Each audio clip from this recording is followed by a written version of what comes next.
Hello and welcome to the TheDammSlap podcast, season 3. I heard this is the season finale, if nothing goes wrong. This episode features me. What am I gonna do? We shall see.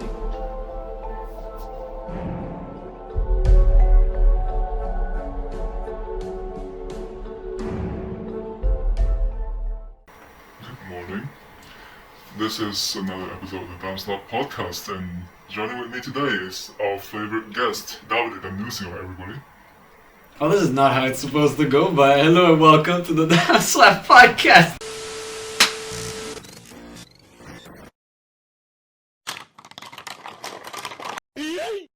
This is Khoi Doan. You might know him as the TheDammSlap The founder. host. Yeah, the new host of Your this favorite episode. host. That is, yeah. Yeah. Wow, that's the best intro you've ever done. Thank you. Congrats, actually. Thank Very nice.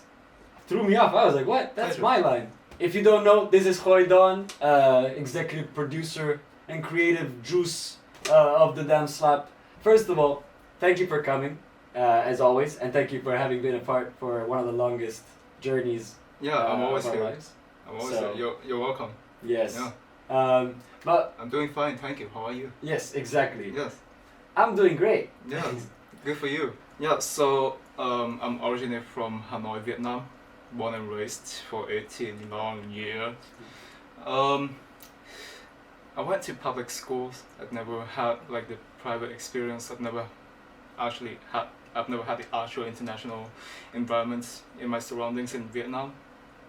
So the fact of me being here is kind of odd. Yeah. You know? Yeah. Yeah, it's a bit odd. Like, why? Yeah. You're across the planet. What Yeah. made you make such a decision? So, because like my mother works for and she's always been working for NGOs in Vietnam, so she speaks English really well and she knows like foreign coworkers. So, her initial thought would be that she would send me to the States to study.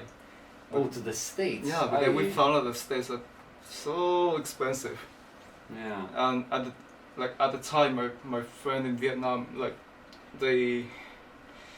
she asked me to like learn German with her, like alongside with like another group, our friends. Okay.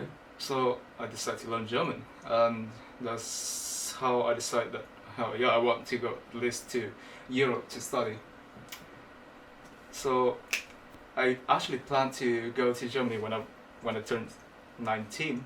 But that didn't happen because I failed. Okay, but you were planning on going to Germany. Yes, Okay. to Hamburg, Germany. Mm-hmm.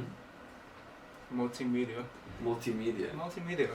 Very But cool. you knew that you wanted to study in Europe Yes. at that point. Yes, So at you that looked point. at Hamburg. What was it? Hamburg, yeah. Hamburger. Hamburger.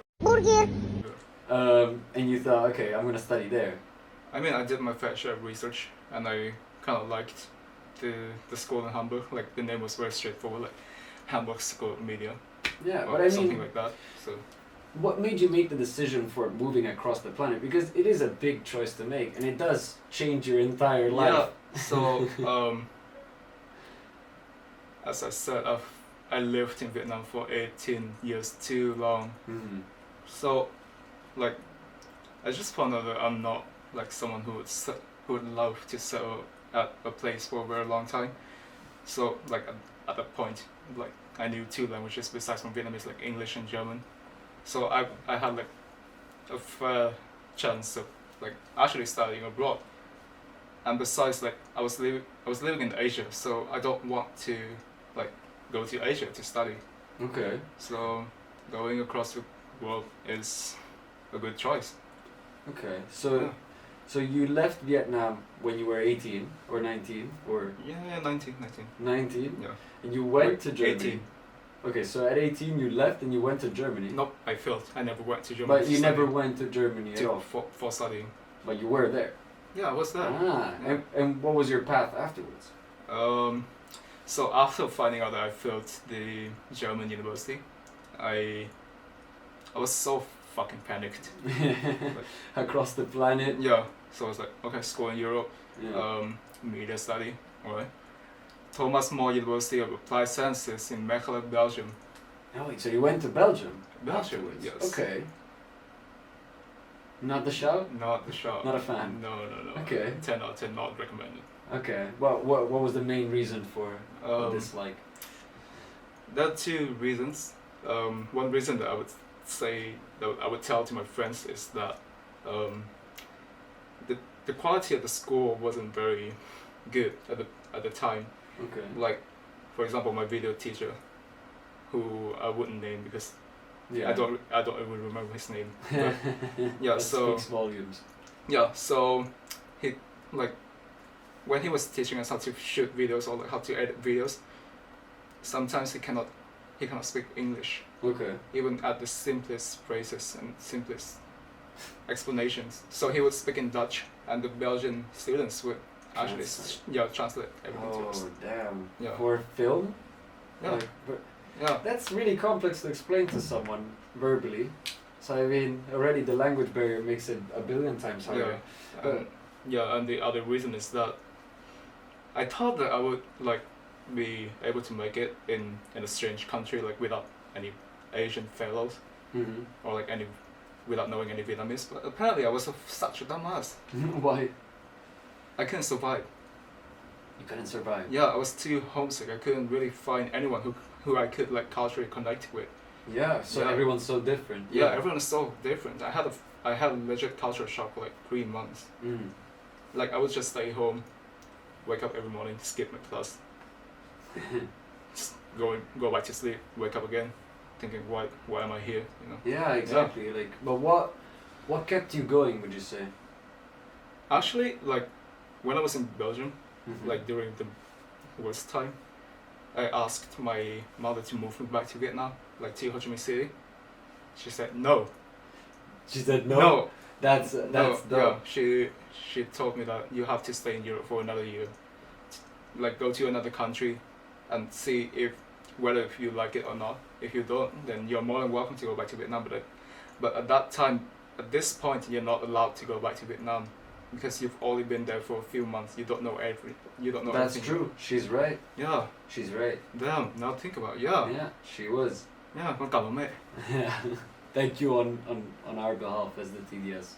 Oh. But okay. also, I mean, the thing is, right now we're in the Netherlands, which is a next step, I guess. Yeah. Because currently, when you were feeling homesick, you were in Belgium. And Yeah. how was the university there? Like, when did you choose to move somewhere else? After the first month in Belgium, I decided to move. After the first month. After the first month. Okay. That's because it pretty sums up my experience there. Like it was not the best, not Okay. probably one of the worst I've ever been through in my life. Mm. So, I had 3 options: either go to Paris to study photography, or go to Madrid to study media, or go to Utrecht, Hogeschool Utrecht, to study creative business. Okay. So you chose. Utrecht. Yeah. Okay. Yes, a very very wise decision. I've met great people. Yeah. I didn't really enjoy the education, but still. Yeah. Yeah. But so you went to 3 universities. Yes. And so from Utrecht. Yep. You lived in Utrecht as well. Yeah. And from Utrecht you decided to Moved to Rotterdam. to Rotterdam. Yeah. And currently, of April course, IPCOM 2020. So your journey started in 2000 19, the beginning of 2019. and currently it's 2021. Yeah. So in the matter of a year, you moved 3 countries at the beginning. Yeah, that's pretty cool. But I mean, what kept you like mentally alright across this journey? Like genuinely, because it's like for me thinking about a year and a half of trip or 2-year trip. I mean, it's a lot of commitment, obviously, but it's also like one that you cannot easily undo. Nah, it's not good at all. The thing is like, because this is not something that happens very usual in Vietnam. So when I first announced my move from Belgium to Utrecht, I already got a lot of hurtful comments from my friends in Vietnam already. They're like, yo, why can't you just, make it? Yeah. It's just that easy, I bet they said like, if I were there, Yeah, I would do a lot of if I things were you, differently. I would just nail it. No, it doesn't work that It way. doesn't work that way. But the thing is, like, I mean, I went through a very hard time just like switching schools and like thinking how people would think about me. But again, it's one of the best. So Okay. it's one of the best, and besides, like my parents have the money. Nice. They support the move, so they support the movement. I mean, your mother has Yeah. shown that she does support your movement a lot, Yeah, and she exactly. does. She's willing to even, I mean, push you to your limits, Yeah. which is admirable yes. and it's very courageous. But I mean, out of all the places you've been in Europe so far, what do you think is the weirdest place Weirdest. that you think represents the part of Europe Weirdest best? fucking place. Or Because you've been across the northern Yeah, Europe, yeah, right? yeah. You've gone through that. Have you visited anywhere else in Europe? So you have a pretty good idea of what northern Europe. yeah, to be honest, I've only been to 4 countries in Europe, like Belgium, Germany, Luxembourg. the Netherlands. Yeah, here's the Netherlands. Oh, the Netherlands. Yeah. Shit. France. Have you been to Luxembourg? No, never. I don't know if France is northern Europe. Is France northern Europe? I don't know, but I was Central- talking about the numbers of countries. Oh, okay, fair enough, fair enough. But yeah, I mean, what's your general feel towards it? Pretty cool, pretty diverse, Mm-hmm. super chaotic. Yeah, and very, very much aesthetic as well. Because like in Vietnam, we have this vision of Europe being the center of culture, the heart of art, all the stuff. And for example, like when you go to Paris, no offense, Lucy. What? What you gotta say? I've been there. Just a say lot. there's a way. But like when you go to Paris, when I went to Paris, my first expression is that, oh shit, it's nothing different from Hanoi. It's like the dirtiness on the street is the same. Well, I will say like it's the same for Rome, because a lot of people come to Rome thinking everything is like the gladiators and stuff. It's Yeah. like Rome is an actual city. Like a city looks like that. I mean, a massive city, and Hanoi is a big city. Rome is a big city. Yep. We checked it. Like I mean, Rome is 9 times Paris, but Hanoi is like double Rome. Super So- bigger than Rome. Yeah. Something like that. I mean, Ah. geography guys, let me Big know. city But like, boy. but like, I mean, when I visited Paris, I actually had a really cool feeling because I experienced it with like I don't know, we would just walk in like wherever, like Yeah, these it's- cities, and you Yeah, have all it's this great. stuff. And Like you get the vibe. yeah, That's something I didn't have in Vietnam. Like when you walk around Europe, you can actually vibe. hmm Like there's this atmosphere that It's makes true. you want to explore and makes you want to like just waltz or just dance around it. But I think the same goes for Vietnam. Like when I look at Vietnam drone shots, I think like an adventure. That's where I would want to go. Like a lot of places Oh, that dude. that look untamed, right? And Dude, that look yeah. so adventurous. Yet you have to have the balls for it, man. Like it's insane. Like Oh, I've been there. no, I mean like in the areas. You know the drone shots on the Yeah. islands. To go there, you have the bruh. You can rent you can rent a boat and someone's gonna drive you there. Yeah, fair, It's pretty cheap. but still. Yeah. I mean that is quite an adventure. Yeah. So, what are your plans for the near future?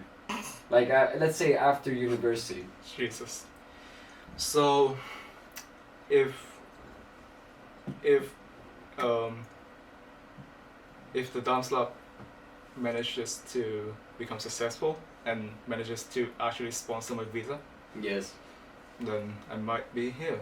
Otherwise, I'm gonna try to move to an English-speaking country. Not the Just- UK. Please no. don't go to the UK. I mean, it's still in Europe. It is very no. It's not in Europe. Well, it's in the European No, continent. it's still close to here. Yeah. So- But I mean, that is pretty. But it's I don't want to be punched by a kangaroo. That's it.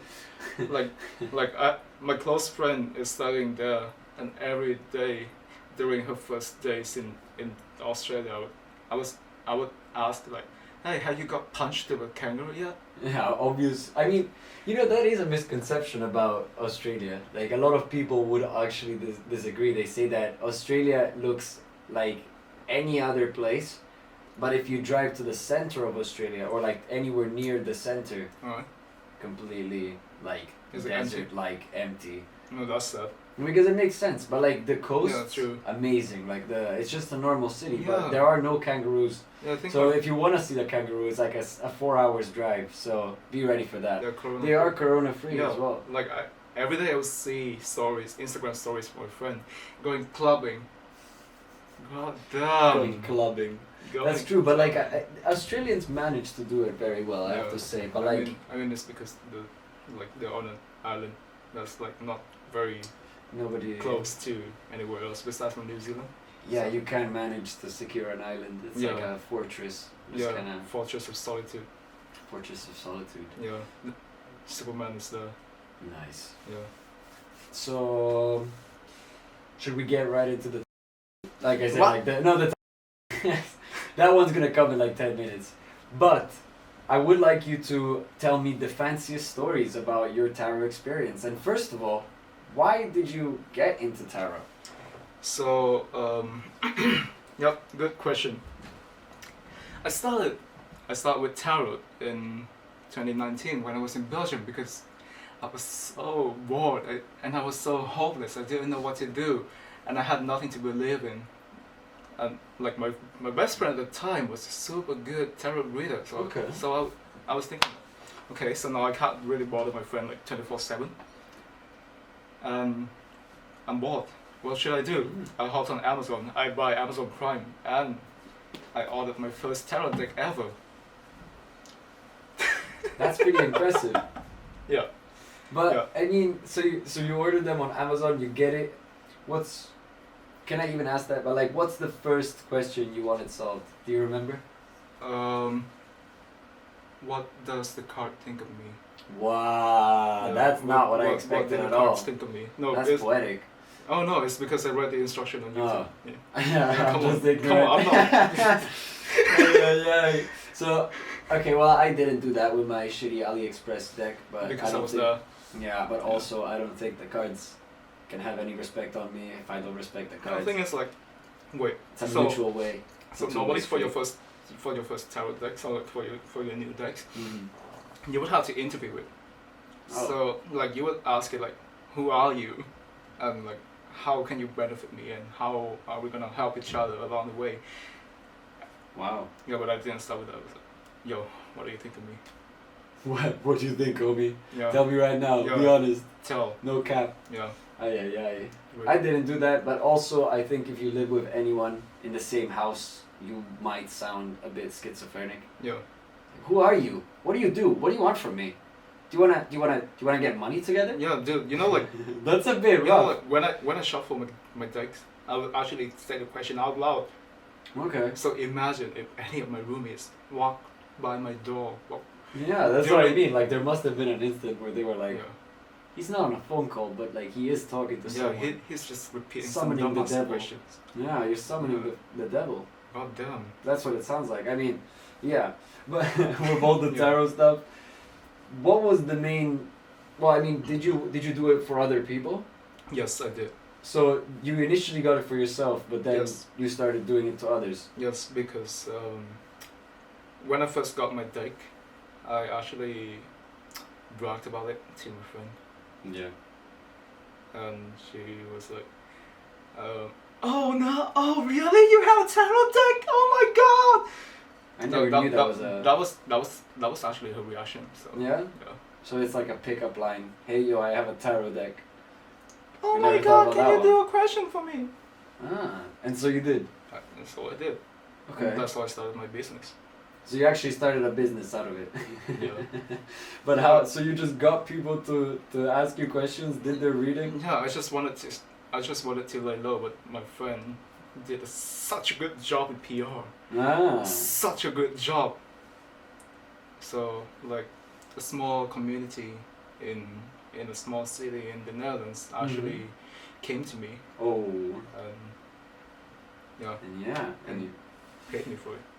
wow. Yeah. What was your rate? Do you remember? Like how much would you get paid per reading by like a student? Did you have student discount? No, obviously not. I was a student as well. Yeah. It's actually So- student increase. Yeah. I don't actually remember, but like I would usually get around €10 per session. 10 to 15 euros per session, but like if someone wants to actually like read the tea leaves, like the kind of cards that would tell you 5 different facts in every month in your next 12 months, then I would get at least 30 bucks from it. Well, I mean, it sounds like honest work, but like, did you ever come across like a really weird question that like made you think like, okay, wait, that's oddly specific? No, I mean I had weird experience, but not like no weird. So yeah, I was in Belgium again. One night, 4 a.m. trying to sleep. My friend in Vietnam texted, "Hey, you know what? I think I'm." She said, "Hey, I think I'm sick." Okay. So I was like, "Okay, take some pills or go to the doctor." Yeah. You know, like a normal person would do. Yeah. No, she would ask me to do a tarot reading to tell her situation. That's a bit odd. Yeah, but like before that, she would like she told me everything that she did that might have caused her illness. Okay. I knew exactly what caused it because it was very obvious. Oh no. Yeah. Was she pregnant? No. Oh, that's what I was. That's what I thought. Ooh, I was fully ooh. in. I was sold that idea. Yeah, no. She was. So she took a cold shower at night, and she got cold. She caught a cold. Okay. Yeah, it was just like that. And then she was like, "Can you do a tarot reading about whether I'm dying or not?" Yeah. Wow. Wow. Yeah. Did you do it? Yeah. Did you tell her she was not gonna die? No, I told her that she was sick, so get help. Okay. Yeah, Well, that's not a tarot reading. That's no, friendly advice. No, that's actually what my card said. Ah. Yeah. So my cards knew me very well. Well, $10. Yeah. $10 for medical advice that is not real medical advice. I didn't even charge for it. I mean, damn. I only started charging in 2020. Okay. Yeah. Okay. But you made a fair amount of money just from tarot Yeah, I reading. mean it paid for my addiction. For your addiction. Yeah. How many tarot decks do you think you own since? I've never counted. You've never counted? I've never counted. Can you estimate? Around 10. 10? Yeah. I mean, yeah, like a complete tarot deck. You also have collections as well, which are pretty nice. We'll show that. They're already shown. But Prisma Vision. yeah. We already showed those. Cosmic Vision. No, Cosmo Vision. Ah, Cosmovision. Yeah, these two are pretty impressive. I like them. I like them too. Yes. But have you ever dealt with like a tarot deck that you didn't like? Oh yeah, yeah. Yeah? There's this deck called Mystic Monday. Okay. It's very beautiful. It's Okay. majestic. It's aesthetic. Like it. It's the best? It's not the best, but, But like, it's somewhere there. yeah, but it's just beautiful, you know. Mhm. Like I was so amazed by the deck that I had to buy it, but I never felt connected to the deck. Okay. Okay. So Nice. yeah. Well, I didn't think about it like that, but I guess that is a bad experience. Because, I mean, when I don't know, like... I had to sell it. Yeah? You actually sold it, but to other people. So you had this network of people, Yeah, I had a network. of tarot readers. Yeah. Like, have you met someone who's, like, nuts, like, into it way too much, like, to the point where they don't buy milk if the tarots tell them not to? Like, not that they could, but, like... I've met pretty insane people, but I'm not gonna discuss it because they Okay. might see this and Yeah. my life will be. But we can do it on the OnlyFans. Yep. Yeah. Yeah, check out OnlyFans. Yeah. I made it. Nice. Yep. But yeah, so most importantly, what's the funniest thing that happened tarot related that you can think of? Good question, but I can't think of anything right now. Like, has a card ever fallen in like an odd place? Some stupid you know, like stuff like when that. when you shuffle the cards Mhm. and if something falls, I would pick it up and believe that that card is the actual message. So Yeah. like that. Yeah. Okay. So it's Yeah, like but- safe play. Yeah, but I know this guy, like when I told him that I do read tarot, he invited me to do the podcast and he would buy like a deck for himself just to flex. Yeah. I think this is it. Yeah, it is. Yeah. Unfortunately, but yeah, It's pretty funny. yeah, it is pretty funny because I bought it thinking it was actually pretty nice, and it was nice, and there was an extra card in it, and it was kind of weird. It's How? useless. Yeah, it's useless. Also, there was a double of a card, which is really sus, very suspicious. The High Priestess. Yeah, High Priestess is. I definitely saved it though, but it was quite interesting. But for the next segment of the show, we're gonna have 2 tarot readings. Yes. So one where I'm the one being read, and the second one with Lucy. Yes. You might know her from as a guest, also director of the podcast. And do you have any final remarks? Like, subscribe, to the TheDammSlap, because I think we kind of deserve it. Damn right. Yeah. Fair enough. Yeah, damn. Yeah. And I mean, I have one last question for you. Alright. If you had to eat anything, just Fuck you. one meal for the rest of your life, you wouldn't die, you wouldn't feel anything, you just eat that one meal, what would it be? Bún chả. What is that? Wait, no. Yeah, bún chả. Bunta. Bún chả. Okay. Bún chả is one of my favorite dishes in Vietnam. It's so good. Yes. Yeah? It's so good, right? So it's Okay, vouched good, for. dude. What does So- it consist of? So, bún chả is like with vermicelli rice, Okay. fish sauce like mixed with some other sauceries, Okay. and barbecue pork. Wow. So it's like a whole thing. So Nice. Okay. Like, yeah, like I wouldn't dare to say my most all-time favorite dish, because it's kind of like a 50-50. 50-50. Like, yeah, like when you eat it, either you get a stomachache or you don't. Ah, crabs. No, not crabs. It's worse. Fermented shrimp paste. That is oddly specific and also It's why. good. Yeah, okay. Like, you mix it with fucking vinegar. And it's Okay. Well, I'll take you on the word on that one. But with that, let's move to the next segment. Yeah. Nice. Dope. Thank you, Lucy. And like, yeah, this one didn't record.